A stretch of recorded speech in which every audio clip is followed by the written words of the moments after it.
The White House wanted to send a message to China, a message that they can't simply go on with business as usual. Those were the words of Jen Psaki during that press conference, saying that if they had sent a delegation, an official delegation from the United States to those Beijing Olympics, it would have given a sort of message that things were basically normal, business as usual, and that's something that the Americans did not want. This idea of a boycott has been going around pretty much since this summer, and the question had been repeatedly asked of the White House, and this is now the confirmation that there will be no official presence at the Olympics in Beijing.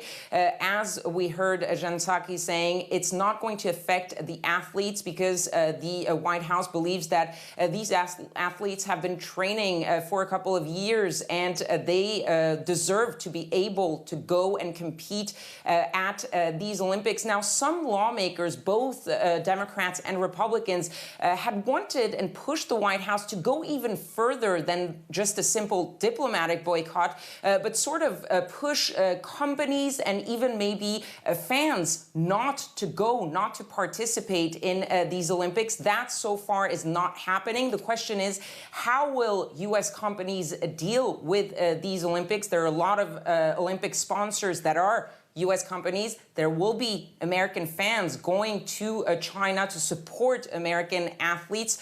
So how are they going to deal with the Chinese officials? How are Chinese officials going to deal with them? What will happen to the broadcasting of Olympic events here in the United States? Those are a lot of questions that still are not completely answered. And another big question is how China is going to react to this diplomatic boycott. We've heard Chinese officials express a lot of anger at what they see as a politicization of these Olympics, of sports by the Americans. But we've seen also Chinese officials, especially in sports, really retaliating against people who criticize China. I'm thinking, of course, about basketball, about the NBA, where you saw China basically shut down, ban all airing of NBA games as retaliation.